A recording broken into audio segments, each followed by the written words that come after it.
Pakinggan natin to. No? Parang nag-aaway-aaway na, nagkakagulo-gulo. Ako ho mga bossing, Charles Tinams, shoutout sa iyo, at Andrea Kitchener. Ako ho mga bossing, hindi ko alam kung ano pinag-aawayan nito. Naku po, hindi ako sanay. Ano, bakit to? Kasi po, dito sa mga vlogger na sumusuporta po kay Pangulong Bongbong Marcos sa gobyerno ng Pilipinas, wala kayong maririnig na mga issue-issue na ganito eh. Sa kanila ho, naku, araw-araw yata merong mga nakawan daw po doon sa EDSA. Yung pondo daw po ng EDSA, ninanakaw. Merong mga parinigan tungkol sa pera sa kanila. Dito naman ho sa atin, wala naman ganito, di ba mga kababayan?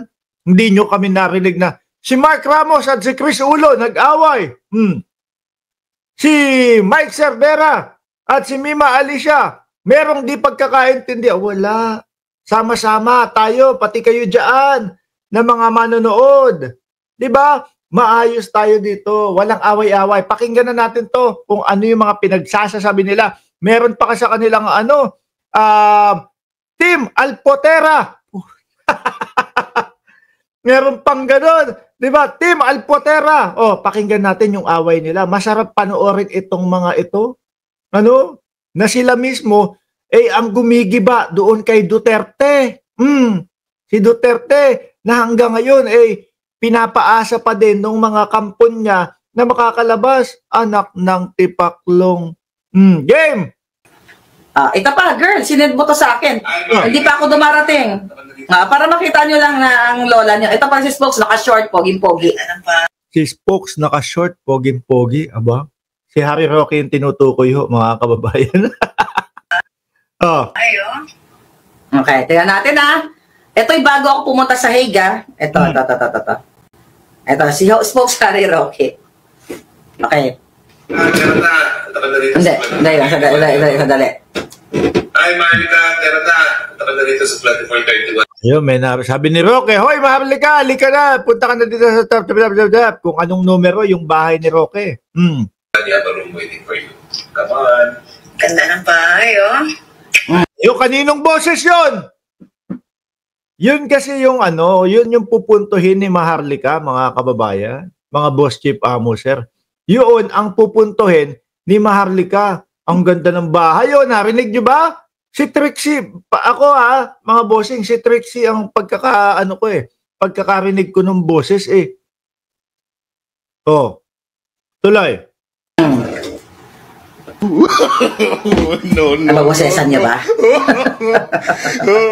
Nababosesan niyo ba? Oo, ako, boses na boses ko, si Trixie yun. Baka yung sinasabi niya, di ba meron silang Team Alpotera, tsaka Team sino ba yun? Si Hanilet? Kung di ako nagkakamali. Tapos may binanggit siya, nagtitinda daw ng libro. Ang alam kong nagtitinda ng libro, yung isa. No? Tsaka si Vic Rodriguez. Baka yung dalawa. Trixie at yung isa, ano pangalan nun? Yung K? Tuloy. Huwag ako, girl. Binigyan kita ng tsansa na pag-usapan natin to, kaso duwag ka. Sino-sino tinatawagan, nakausapin ako, ipa-take down yung post, may inutusan pa siya na ipa-take down yung vlog ko tungkol dun sa kaguluhan nila. Nasa inyo yan Hindi ko kayo pinipilit na maniwala sa akin. I wish na journal ko lahat. Pero I try to remember everything. Marami pang iba. So, ang sa akin lang, mga kababayan, paano niyo pagtitiwa? Meron pang Sabi ni Angie Kagsawa, puro kayo ICC, doon kayo tumira sa Netherlands kung ayaw nyo ng justice natin. Di ba ayaw nyo ng justice natin? Sabi nyo kay Kibuloy. Yung mga DDS, ang gulo ninyo. Di ba? Sabi ng mga DDS, nako, wala nang justice system sa Pilipinas nung nahuli si Kibuloy. Ito naman nahuli si Duterte. Meron justice system naman daw sa Pilipinas. Nahilo ako sabi ni si Chi, suportahan natin yung away nila nang maghiwa-hiwalay na ang mga yan. sabi nung iba, wag nating pinapanood yung mga away nila. Ay nako, gusto ho namin. Ano po, gusto namin magiba itong mga ito.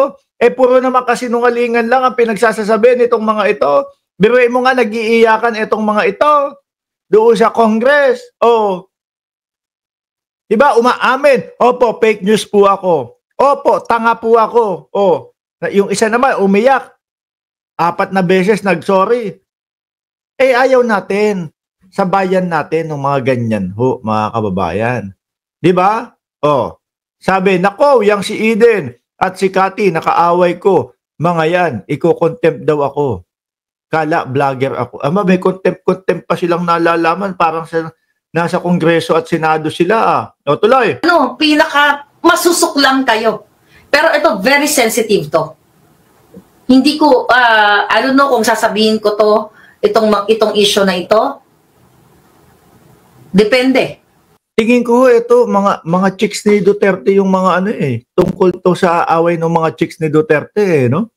Yung sabi rumored girlfriend ni Duterte pumunta ng Hague, tapos ang tawag ni Sara Duterte mami. Kumbaga, si Sara hindi hanilet. Tama ba ako? Kasi yung pumunta, yung Balaba, apelido nun, Balaba? Yung pumunta doon sa Hague, mas tinatawag na mami Hingi ako ng advice. Okay? Hingi tayo ng advice. Yan ang katotohanan. Di ba nakita ninyo? No, wildflower. Hindi pwedeng sabihin na yun. Very sensitive na ikakashock ninyong lahat. Girl, gusto mo ba?